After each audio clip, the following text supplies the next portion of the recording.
Chronicles of Crime is now expanded further with the Millennium series starting with the $1,400 set. Is it good for newbies to start off with this one? Should they go back to the original? Are people who are already into Chronicles of Crime going to get much out of this? Let's find out.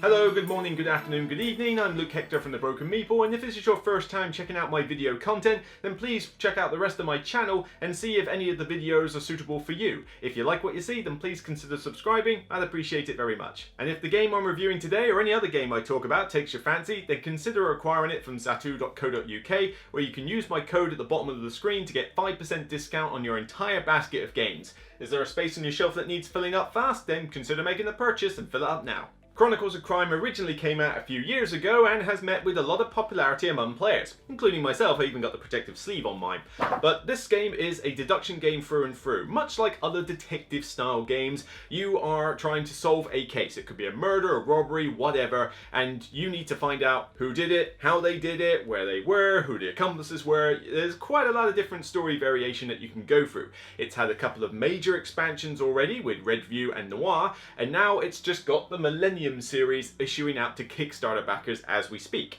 Now, if you've never seen Chronicles of Crime before, relax, I'm going to explain how it works in full. This relies on an app. Yes, I know people don't like apps, but calm down, this is a necessity for this to work.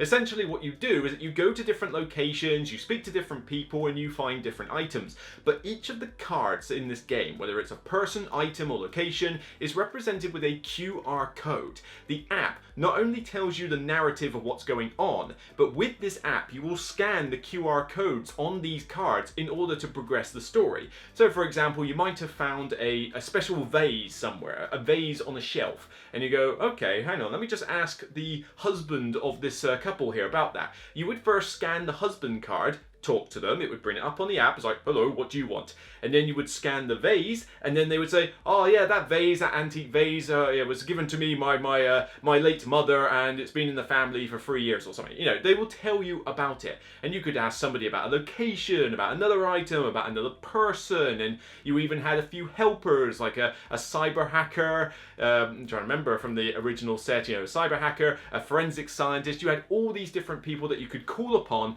to try and solve the case. And just to throw a little weird surreal vibe into this, you can even look over crime scenes via your mobile device. There is an add-on that you can purchase which allows you to view it in kind of almost like VR glasses, where you will hold the phone in front of you as you're looking at this scene, a crime scene for example, and as you turn you will be able to view the scene in 360 degrees, and you'll point out clues to everybody else around the table who is taking cards out of a deck in order to say, oh wait, you found some bloodstains, some footprints, a gun, you know, all sorts of weird things. Well, obviously not a gun in this setting, but you know what I mean. And it's a really cool immersive experience, but you don't need the VR glasses. You can just look it up on the phone, and if you really don't want to do the whole spinny around thing, then you can just simply scroll through it. You mean you have to use your hands? That's like a baby's toy. So what's the deal with the 1400 version then? Well, it's part of a Millennium series, where essentially it's the same kind of thing. Here's the QR codes, here's the cards, go scan them, go solve a case. Except that each one of these Millennium packs is going to feature a different timeline. So this one starts us off in 1400, so it's medieval settings. People don't have cell phones, so you gotta go physically talk to the people at the locations. You can't just bring them up on the phone. But you also have a dog that follows you and various other things that are pertaining to medieval times. The next one will be, I believe, a 1900, kind of like, you know, early 1900s type vibe. I'm thinking sort of like mafia, yeah, that sort of thing. And then another one will feature futuristic, almost like cyberpunk style universe. So different setting, but still the same idea of solve this case, scan the QR codes. Players will work together as a cooperative team to try and solve the case. Once you're ready, you'll go back home, try to solve it, and it will ask you a bunch of questions about the case itself. Answer them correctly and you'll score a higher point total. You need a minimum set of points to even pass the scenario, but even if you pass, you're kind of hoping that you'll pass with a decent score, but then the app will tell you where you went wrong. That's all I can really say about an overview, so why don't we go into some details. Duration, as I said, it's about the same as last time. You're talking about, say, anywhere between 60 minutes to 120 minutes, depending if you play this solo, as a couple, or with other players. But there's not a huge amount of incentive to play with too many players. I would say 4 is the absolute max you really need with this game, and even then I would probably cap it at 3 max. I think 3 is a good number for multiplayer. Well, for reasons we'll get onto later, but you are talking about 60 minutes to 2 hours for the majority of cases. Now, that may not seem like a long time, but you're going to be thinking throughout it all, you're going to be engaged, it's not like you'll be sat twiddling your thumbs. And of course, the time length will vary depending on how well you do in the case, how quickly you figure it out, or just how much discussion you want to do. So you can essentially play this for as long as you like, and because it's all saved on the app, you don't necessarily have to play it all in one go. You can come back to it later if you feel like it. It's like, oh, this case is worrying us. Oh, dinner's ready. Okay, fine, just leave it there. App is saved, we'll come back to it later. So you can just pick up and play this whenever you need to. E for ease of play, is it easy to grok? Can we just jump straight in and get playing? 100% yes. This is one of the easiest deduction games you will ever be able to get into. The rulebook is not exactly particularly big. I mean, it's pretty small. There's like only a few pages in here and plenty of pictorial representation. It is a very strong, very easy to follow rulebook. But frankly, you can almost take this rulebook and just chuck it away, really, because that's going to infuriate a few people. You're a monster! But honestly, each app comes with the tutorial. There was one on the original version, there's one on this one as well. It takes you for a kind of like a 45-minute to 60-minute tutorial mission where it will individually sort of tell you about certain things. So where you can look for a particular scene, where you can find different clues, how you should ask people, how you talk to your other ones. It's all explained perfectly in the app. By the time you finish that tutorial mission, you know everything you need to know about how to play the game. You honestly really don't even need to read the rulebook. And this is for those who have not played any Chronicles of Crime players before. If you're like me, who's already come from several like Chronicles of Crime different sets and expansions, then you pretty much can deal without the tutorial mission. You might need to just skim the book briefly just to know the difference between the fact that you've got to go home physically to talk to your brothers and sisters in the family, and the fact that how that dog of yours works, smelling scents and sort of tracking people. But other than that, it's essentially the same as the original Chronicles of Crime, so you can pretty much just jump straight in and get going. So for those looking for something that's a little bit more approachable, maybe even for family settings, then this is probably one of the easiest deduction games to get stuck into. T for tactics and strategy. Will there be enough to keep you engaged? Is it a decent, hard, thinky game? Yeah, pretty much. I mean, it's not gonna blow your mind. Like, let me compare it to, say, Detective, the Portal game. That one is definitely the heavy deduction game out of the lot. I mean, that one will burst your brain cells. You really got to pay attention, do your research, take the time. That one is a much more involved deduction game. This is a step down, not in terms of quality, but in terms of, shall we say, complexity or like brain burniness. You're still going to have to think hard on some of those cases, and they do tailor in difficulty as you go through, starting off on easy and getting to hard. An easy case you should be able to pass, providing you don't go off on a complete tangent. Although the hard cases, when you get into this and in the other sets as well, yeah, they require a little bit more thought. But again, it's not quite to the levels where you got to look up, research on Wi-Fi, Wikipedia or anything in order to progress. It's just that you really got to pay attention and remember what's going on. You kind of have to browse through the history on the app though, so that can get a little bit fiddly at times, so I recommend you take written notes and refer back to them rather than trying to scroll through all your history, because it's not organized in the most user-friendly way. In terms of using the app itself, the app is pretty decent. It's mostly bug-free, actually. It started off a little bit fiddly in the original Chronicles of Crime, but now things seem to have smoothed out. They've streamlined the process. I didn't encounter any particular bugs in my case, so all in all, pretty good. The only minor flaw I have with the app is the same that I had with the app in the previous one, which is I wish there was a bit more prompting or a bit more reminding on the app to remind you that you were still talking to someone.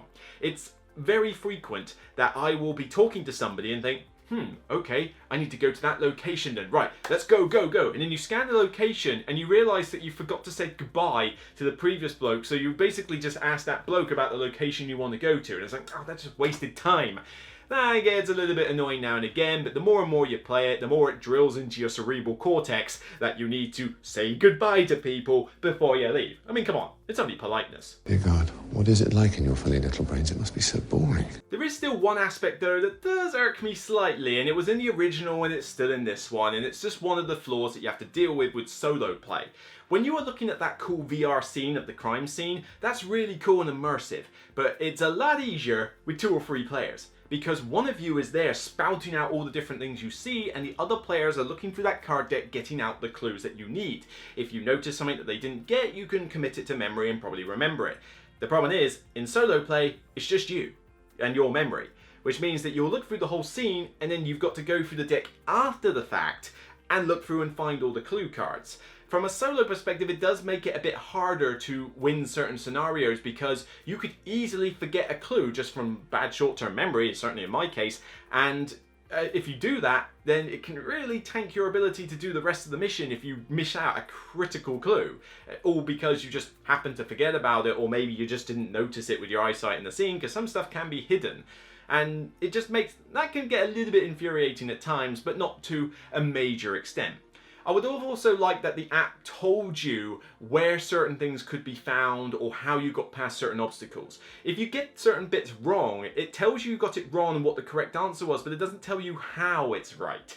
Yeah, there's a great example, I'm not going to give spoilers, but there was one particular instance where you're not able to get into a certain location because of an obstacle. Let's just call it an obstacle. It stops you going into a location. You know you need to get into that location in order to find a certain item.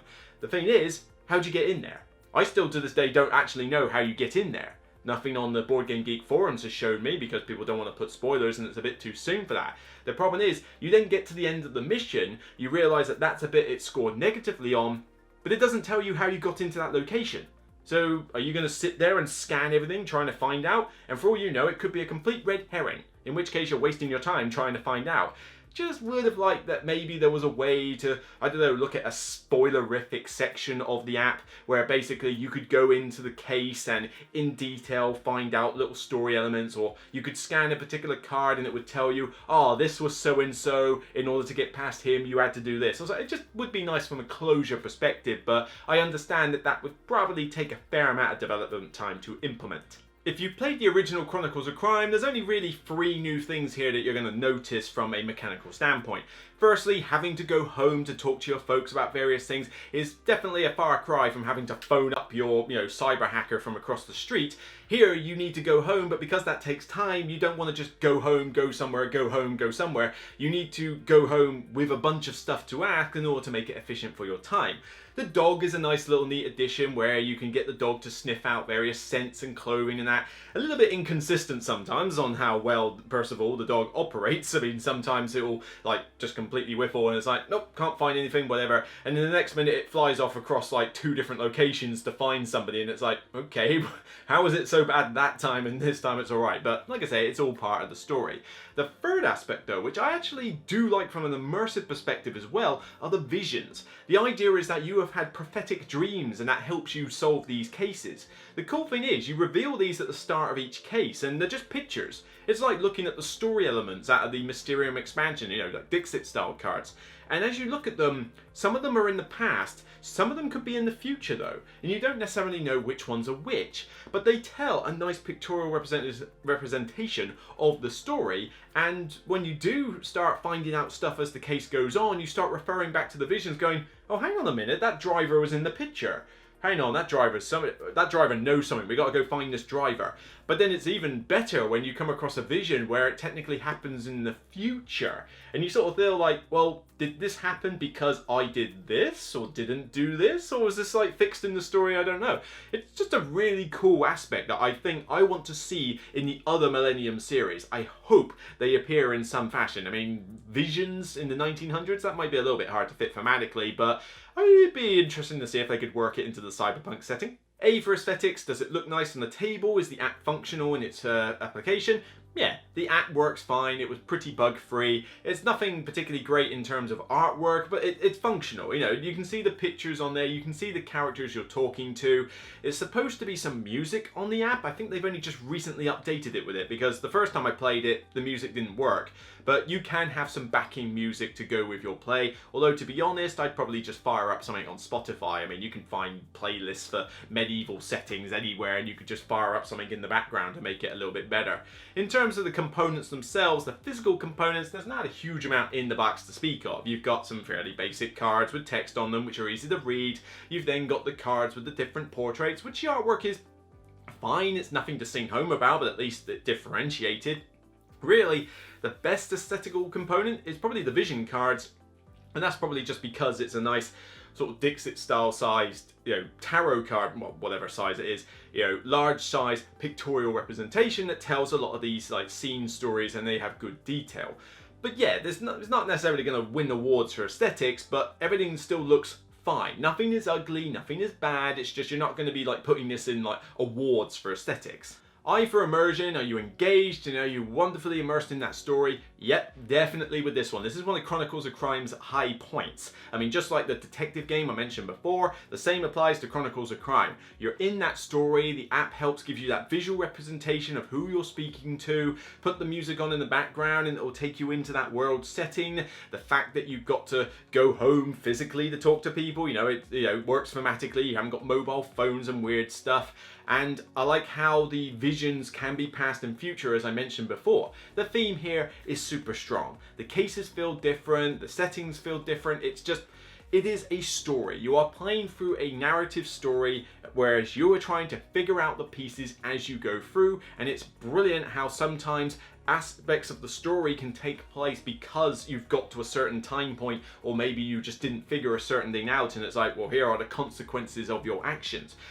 This is definitely a high point of Chronicles of Crime. If you're after a thematic story experience, this is definitely one to check out. L for longevity, are you going to get your money's worth out of this game? Yeah, well, the price point is actually pretty cheap for these, so for what you are getting, the price point is very reasonable, and I'd say the replay value is there. You've got a tutorial and you've got 4 main missions. That's essentially it. Once you're done with those missions, you're unlikely to replay them again though, so you are kind of done with them once you play it. However, Lucky Duck Games has in the past, with the previous sets, brought out things like DLC and sometimes community-based stories and that, so you know that there's going to be more content as time goes on. Yes, the Millennium series is going to bring them out as separate standalone packs, but at least you know that once you've played through one set, there'll be another set coming out soon and another set coming out soon. And because most of it is featured within the app, once you've got the app, it's just going to be another box about this size with a few cards and locations in it and probably not much else. But they're not exactly expensive packs to get, so from an expandability point of view, there's definitely value to be had. But yeah, you are going to play through this once and you'll be kind of done. But don't expect that it will be over completely. Just wait for Lucky Duck Games to put out some additional content. So in summary, to be honest, there's not a huge amount to talk about here. If you like the original Chronicles of Crime, you're going to like this one. It's more of the same, just changed 2 or 3 little mechanics. But if you are new to Chronicles of Crime, this is a good entry point to start with. And to be honest, the base set or this are both good entry points. Both of them have tutorials, both of them have simple rules, both of them have easy missions following on to hard. It's not like this one assumes that you're a veteran and instantly jumps you into a really hard mission. No, this will cater for new players well. You practically don't even have to read the rulebook. It's so newbie friendly with the tutorial system. But you still get that same immersive story, you still get a decent amount of content for the value that you're paying for this game. It's another solid hit. It's very difficult to fault it, even though it does have 1 or 2 aspects that, still irked me about the original game that are still present here. But, all in all, this is definitely a package to get if you're into deduction games. So this Chronicles of Crime 1400, much like the original set, gets a seal of distinction for me and a 9 out of 10. Those couple of flaws I mentioned are a little bit annoying for me, but it's mainly from a personal point. But this is definitely like one of the deduction games to get. This one, the one from Portal, those 2 are kind of like the benchmark benchmark for deduction games right now. The fact that it uses app technology is such a plus. You know, some people are opposed to it. Me, I say embrace it. Give us new ideas. This is definitely like an innovative way to make a game, and you know me, I reward innovation wherever I see it, providing it's done well. And here it is. You've got a pretty smooth app, you've got a cool premise, you've got lots of different stories, and you know that because it's on an app, content can just keep coming and coming and coming for this. That will keep you entertained for many hours. Now, I hope you've been enjoying this time on The Broken Meeple, but I'm not the only one out there that's producing video content for you. There's a ton of smaller creators out there that deserve your support. They get swept under the carpet far too easily these days under the guise of YouTube and all the bigger creators, but there's some quality people out there talking about their favorite passion of board games. I like to support them all, and I'd like to hope that you can as well. So why don't you start with this channel? Hi everybody, I'm Jonna from One Pip Wonder. I have a YouTube channel about board gaming. I like to review board games and talk about the things I like and don't like. I have a bunch of little top 5s about different subjects in regards to board games. I do vlogs of our board game group. I have sessions of our D&D sessions with our awesome D&D group, and I like to play minis on occasion. Yeah, and also I play board games with my kids, and they help me review some of our kid games, which has been really fun. Thank you so much, Luke, for this opportunity to share my channel with everybody, and I hope you guys have a great day. I'll see you around. So that's it from me on this episode of The Broken Meeple. If you like what you see and have earned your subscription, please hit the avatar to subscribe, hit the bell for future notifications, and check out the rest of my content. You can see the most recent upload or check out another review suggested by me. Until next time, remember, it's only a game.